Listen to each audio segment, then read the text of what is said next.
Hi, Les Arnott, and today what we're talking about is upgrading a Mac or actually purchasing a Mac, and how you can save a hell of a lot of money if you're purchasing, or if you've got an older Mac and you want to upgrade it and you're thinking, I can't upgrade it, the hard disk's full, I want a bigger hard drive or whatever. The only way I can do that is send it back to Apple, and quite a lot of people actually think that is the only way you can actually get around the problem. If you've filled your hard drive up and you want to upgrade, basically you're stuck, and you're not. When you buy a Mac, the price of actually upgrading the hard drive is ridiculous, and that's something we'll have a look at first. So we're looking at buying a new Mac to start with. So if we go onto the Apple Store, okay, so let's have a look at the Macs. So quite recently I've had a new iMac. So let's say we're going to buy.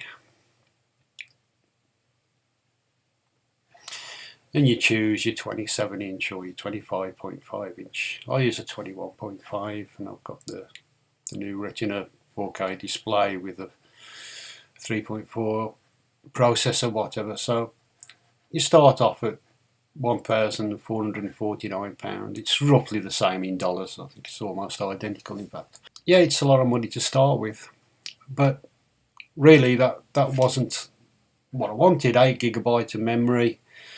That is something you can't upgrade. You've got to send it back to Apple. So that is something that if you're buying a Mac, you want to select the amount of memory you want. And I went for 32 GB. Obviously, 8 GB these days is really low, so you want to upgrade that. So you've got your options there. So if we select that, I'm going to be careful I don't actually buy one, but there we go. So your processor, okay, I was happy with the processor, whatever, but it's the storage, right? And what you get standard is a 1 TB Fusion drive, which isn't too slow, it's not too bad. But if we actually look at upgrading on that, if we went for an SSD card, which is really what I wanted, because I wanted to get the fastest speed, we're looking at £631. Which is now taking me up well over £2,000. That's without the memory upgrade. So if I was to do the memory upgrade, because that's something I'd really want,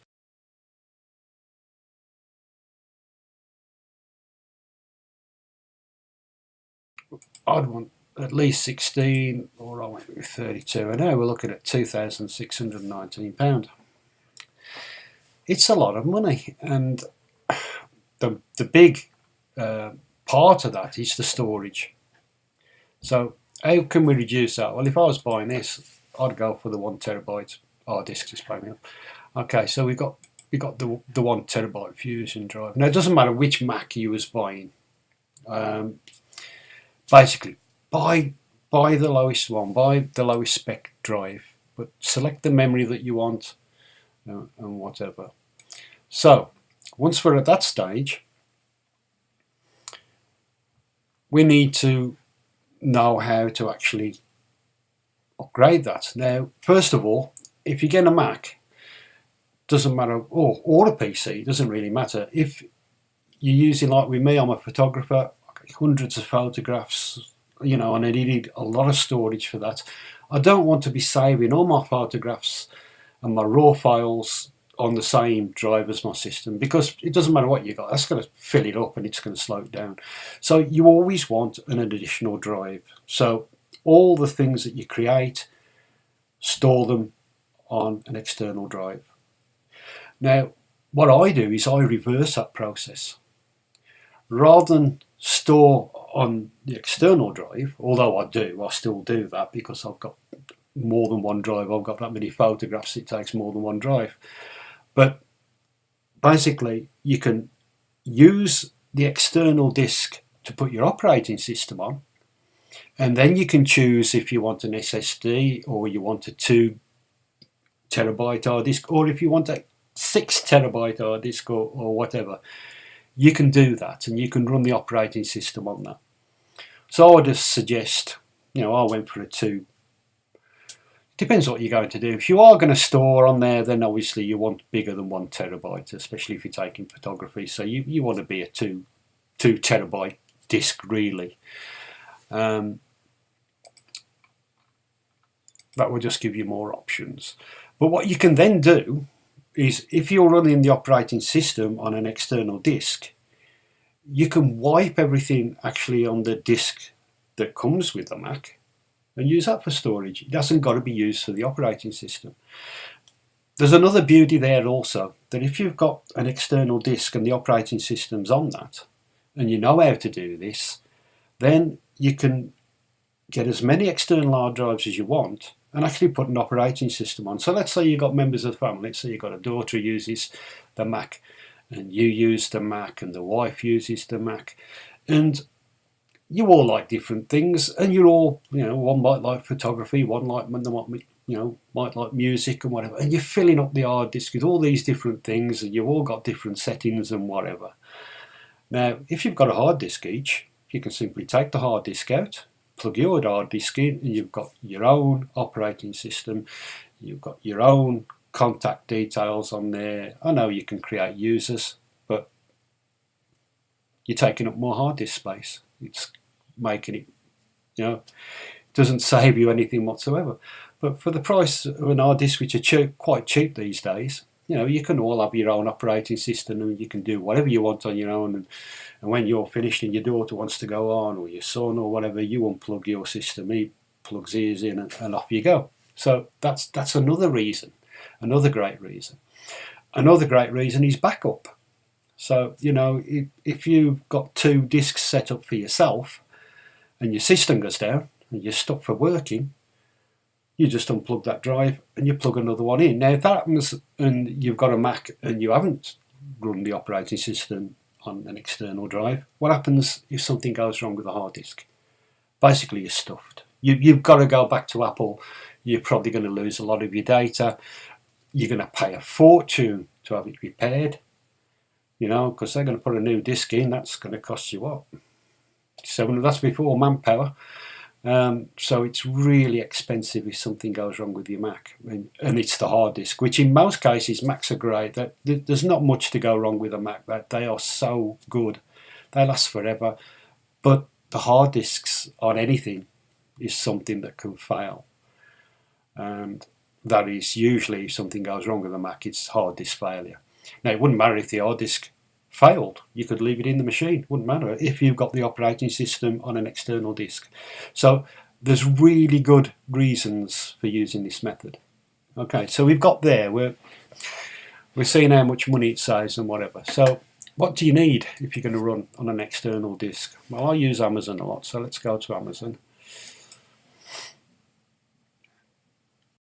Okay, so I've gone on to Amazon. I've done a few searches, and remember we was talking, it was £600-700 upgrade for an SSD drive if you purchase that off Apple for a 1 terabyte. So if we look at this is a really good hard disk, probably better than you would actually get for the upgrade for Apple. It's a 1 terabyte, which is what Apple was stating. They said £700 almost. New, £216.82. Now, that is hell of a difference, isn't it? So, and that is one of the best drives, one of the fastest you can get. Brilliant make, crucial. It's actually I use the 2 terabyte, and you can see that if we click on that, that's £432.47. So again, you're getting a drive that's twice as big. You're getting £200 cheaper, £300 cheaper almost. And on top of that, you've also got the drive. If you purchase the Fusion drive, the 1 terabyte Fusion drive, you've got that you can use as storage. So you're actually getting a drive that's twice as big plus a storage drive for that price. There is a little addition you'd need to that. If you're using a solid state drive or a 2.5 drive of any description, you would need something to put it into, obviously. So we would have to spend another £8.59. So that's not really taking the price up, is it? And this is really good for the 2.5 drives. It gets it enables you to put a drive in there, and it's really easy to put in. Basically, you've got this clear plastic, so you can see from the middle section there, you've got this clear plastic drive there, and you just slide this off. It slides off. You slot the drive in, so you just match up the pins on the drive, and it just slides in, and you put the top back on, and you connect your USB cable, and you're ready to go. Almost. You have to do a few other things on your Mac before it'll actually work, but physically, no screwdrivers or anything. Slide it off, slot it in, put it back on, and you're ready to go.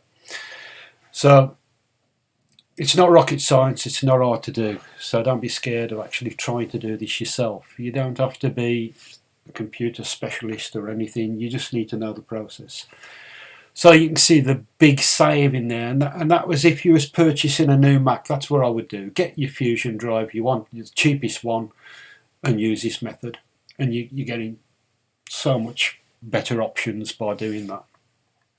Okay, so let's say you've got an older Mac. Well, then we could get something, let's have a look, something like this. Now, this is a Seagate Barracuda 720 RPM drive. Now, in the older Macs, you've got a 1TB drive in there. If it's not the Fusion drive, it'll be a 500 RPM, which is quite slow. It's still quite expensive. So £37.50. Well, so you're upgrading your Mac, but obviously you'd want a bigger storage, so you'd want the 2 terabyte, £53.98. There you go. So that would be the one if I was going to upgrade I would get, but you can go up. I mean, you got the 4, £86. You might as well go for that few extra quid. Go for a 4 terabyte hard disk, especially if you're only going to use the one drive mainly. You're not going to get an external hard drive. That's what I would do. It will slow your machine down a little bit, but you're not going to fill it up, obviously, for some time. And because you're using an external drive, if you get into that stage, you can just buy another drive, take that one out, put this one in. However, this is a 3.5 disk. So now when we was talking about the SSD and we was using this, all you need to do with that is just to put the USB in, because it doesn't need any additional power to actually work the drive. With the larger drive, you do. So if we was using this one, we'd have to use another system to connect it to the PC, and I would suggest this.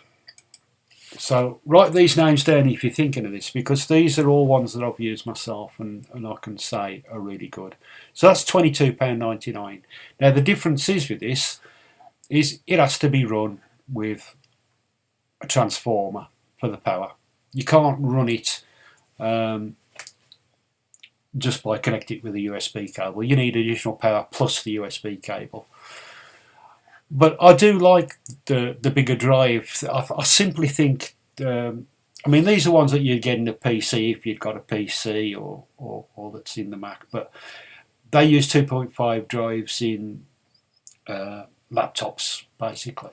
But I think these are physically stronger. I've always had the impression that laptops are a little bit more fragile. Not when we're talking, you'll only get the SSD memory in 2.5 format. But no problem with those. But I just find these to be that bit beefier and stronger. And having that external source as well, the external power source, it would mean that if your Mac turned off for any reason, it doesn't suddenly turn off the hard disk. You've got an external power. I mean, that could go wrong because the external power might go off and then your Mac goes down. But it's something you can't really solve 100%, but it does give you that option. So that is one that I'll buy. And the nice thing about this one as well is it just drops in. Now you may say, is that safe? It doesn't look secure. It's sticking out the top there, and I've never had a problem. I've now got one. My machine has got one of these on for additional storage. So not for the operating system, but I'm using this for additional storage, and it works great. You know, and the nice thing about it, if you're using it for your photographs like me, and it's nearly full, you can take it out, you can put another one in, and you know, if you want to view the old photos, you take that drive out, you put your old one back in, and you know, you can store and keep as many discs as you want. So these are great for that. They just slot in, just drop it in, and it's ready to go. Turn it on with the power before you turn the Mac on, and you're ready to go. But you can use that for your operating system or for storage. Great. Okay, so just quickly going to look at the 2.5 drives. So there's lots of other drives as well. We've got the FireCuda Seagate. Now these are great because these are actually fusion drives. So the sort of half SSD and half traditional hard disk as such, like, you know, so, and they are faster than the normal drive. You can get them in 2.5 format or 3.5. And they are also a good upgrade, mate. These are only 540 though, which you'll find in a lot of cases. So not quite so fast. And if you go for the 3.5, that's a 3.4 as well. What they do, they also do a 7. That's the Barracuda. Sorry, that's the wrong one. Let me just see if I've got one here. There we go. That's the 720 FireCuda. That's the 3.5, the bigger disc that needs external power, and that's what, 80 quid, just under 80 quid. So again, great. You know, it really is a good hard disk, and Seagate I think are a great mate. So that is the option I would go. You know, in a lot of cases, if you've got the older Mac and you want it faster and better, twice the storage, that is probably the drive I would go for. The 2 terabyte FireCuda that's got the SSH3 Fusion drive. Great drive. Okay, so that's a little bit about buying and what you need. So once you've purchased that, let's just quit Safari. This is the software I'm using to record the program. We don't want to see that. Okay. Now, what you then need to do is to download the operating system. Even if you've already got it on your machine, you need to download it. So you need to go to the App Store.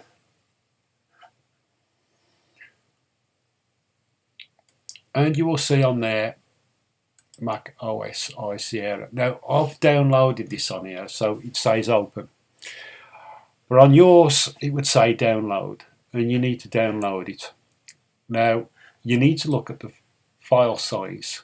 So if you've got an old Mac, you can see the file size on here. It's saying 480. I think it's just over that actually when you actually download it. Not sure. I think it said 5 gigabyte on mine. So, thing to think about. You need that available space on your machine to download it. It's not that great deal, so you could delete a few things if you haven't got it. Probably your machine wouldn't work hardly at all anyway if you've only got that much. So you need to free that up to download it. Download it, it's going to take some time, so it depends on your internet connection. If it's a bit slower, leave it on overnight and let it download. So you download the operating system. And you need to do that, like I say, even if you've got that on your machine already. When you do that, and you download it, it may actually ask you to open it straight away, I'm not sure. Okay, but you need to download that. So if it does, if it comes up, just cancel the operation. You don't want to install it. Just let it upload. And it will store it when you go to your Launchpad. It will be the last thing on your Launchpad. You'll be, say, install. Okay, so that's where it's stored once it's downloaded. What you then need to do is to set up your drive. So basically, the drive that you've bought, you put it in the case, you switch it on, and it won't work when it first comes up. What it will say when you boot up and you've booted up and you've got that on your machine, it will say this disk is unreadable or whatever. Do you want to initialize the disk? Where you can say yes at that stage. I can't show you that, but if you say yes, it would open what's called disk utility. And let's just open that now. So if we go to Launchpad, I think it's, let me see, within your utilities here, it's got calculator and other things in there. Usually got something like that. I think it's in there. So let's just have a look. Disk utility. So that's what you need to find, disk utility. You open disk utility, and this will show all the drives that you've got on your machine. So the last one, the new one that you put on, will have a different name. It could be anything, but you will see it on there. So you can see it'll be on external. You've got internal. So the internal one will be the drive that you're using when you've got your Mac. That's the internal drive. In my case, the operating system isn't on there. I've actually installed it on this disk. So that's the disk that I'm using for my operating system. It's on an external disk using the methods we just said, just been shown.